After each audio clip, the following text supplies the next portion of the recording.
the reason why I'm getting sidetracked here is Counter-Strike powered by Source 2 leak apparently just popped up 3 minutes ago. So I'm so done with all those news, mate. Oh, it's Source 2. Until Valve just says so, I don't care, mate. I've just exactly. Remember, really I'll just reiterate the ultimate lie of all time. Right? Guys, this is how badly this one aged. You remember the fishiest dude, the guy who used to translate for Zeus, Semmler? Do you remember when he said at a certain major that the announcement, like CSGO 2 was coming or something? That was in 2018.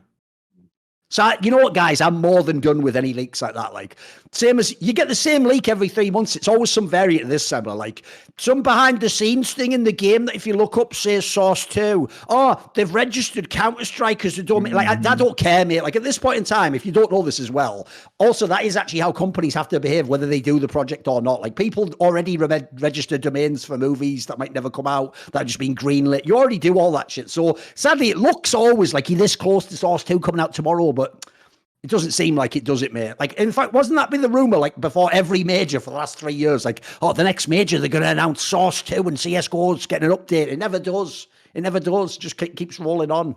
And why would you, Semmler? You just talked about in the last episode. We just hit a brand new peak of players. Like, things are going great in CSGO. There's no rush to get another game out the door. It's going great. Yeah, and I mean, dude, they're printing money. They're printing money still. Millions and millions and millions of cases bought each month, opened each month. They are making so much money off the skins. You're not going to do anything to fuck with that. You're not going to take any risks. Oh, yep. You want to have like just slightly better graphics and maybe the thing is if you put it in the Source 2, everybody just thinks like, oh, it's going to update the graphics. It's like, no, you could literally change how the guns shoot, movement, everything. Yep. You don't know. It could impact. It could be a totally new game. It could be a totally new game. And then what happens to your game that's laying you golden eggs right now, relentlessly for years, and you're just printing money off of it by not even creating the skins yourself, by going and letting artists farming it out to artists, and then just being like, I like this one. Oh, what's that? Half the art on it has been stolen from other artists. Oh well, we'll take this other art. So I mean. If you look at raw revenue, by the way, earned by a game relative to the fact, remember, they didn't even make CSGO. They farmed out to those third-party entities. I guarantee you the actual raw fucking margin on CSGO is one of the greatest in the history of games development ever. Because if people don't know, guys, something like 2 or 3 years into the game, the stat was that they'd made like 2 billion revenue or something mental. This game cannot have cost that much to make and maintain, and they have just made like, at this point, it must be tens of billions, mate. It must be like 10 billion revenue made or something. It's outrageous. The margin is mental on this game. So as you say, if anything, they've proven they're just going to chill like this and sort of let it just keep happening because it's sort of a Midas touch thing. It wasn't intended. It just happened, you know? Yeah. This is where, you're not going to take any, this is why I've been saying it for months and months and months, where it's just like, listen, guys, if it's such a huge risk to take, the game is copy pasta. The devs know that it's copy pasta. Every time they make any kind of update to the game, it fucks 3 other things up that then they have to go and try and fix. And then that just adds to the copy pasta. So the whole thing is a coding nightmare. Plus you don't want to risk you don't want to risk anything that's going to hit the skin market. So I know that it's something to look forward to, but I wouldn't hold my breath. Of course, if we're proven wrong after all these years of saying it, that would be interesting. But when you're breaking player-based records, once again, another peak set this last week, well above 1.3 million. I mean, dude.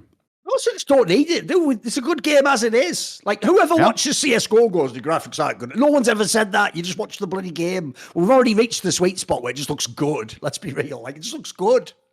Remember, this game came out 10 years ago. Dude, the graphics still look pretty good if we watch like an ESL broadcast or Blast or something. Looks pretty slick, right? Well, as far as no, that's the thing. It still looks good. It's still enjoyable to watch. The map design gets better and better. I mean, everything gets better and better. So let's lay off the whole Source 2 just for the sake of something new. It's like, oh, we need something new just for the sake of it, even though we don't really need it because everything is going well so far. Unless you're in North America, I've always had you always have to add that caveat, right? Where it's just like it's breaking player base, like peak player records. Except in North America. Sorry, guys. You guys are just shit out of luck. By the way, you've backdoored your way though into a bigger point there. It's a point Richard often says, but I agree. If you look historically, NA has its dominant periods in most games at the beginning of the game when the game's not super developed, it's not super tactical. You can just play and be good. Maybe Koreans haven't come and it's just all normal players playing. But then after the first few years, they always drop off heavily. Well, part of what that infers as well, which makes sense, is that's also why the orgs in America are always super horny to jump to the next game. So they were the ones, Semmler, that jumped to Valorant really quickly, because what they thought was, quite cynically but correctly, it's really hard to be the number one org in CSGO, but in Valorant, if you just lock into the right team, it's all going to be regionalized again, you can have, and this did happen, you had orgs that were tiny, by the way, Semmler, in Valorant, were outplacing like the EGs and the NRGs of the world. So like it actually, if you're cynical and you only care about your org being at the top of the game, that is the pivot you make. Because I have to explain this to people. Like an Astralis. No, basically the premise is that's what small orgs have always done in esports, because sponsors, aside from like metrics like raw number of viewership and things like that, because they don't really know the difference between being a champion in FIFA and a champion in Fortnite and a champion in CSGO. To them, all of them are champions, right? What you do, and the best example of this would be like ENCE, is if you're ENCE, right? If you had just a team in League of Legends, CSGO, and Dota 2, you'll never be number one because you're ENCE. You haven't got the money. But if you're ENCE, what you should do is this: have a team in CSGO, because it's a game you're like not bad in and you love, and then you have like the best StarCraft player.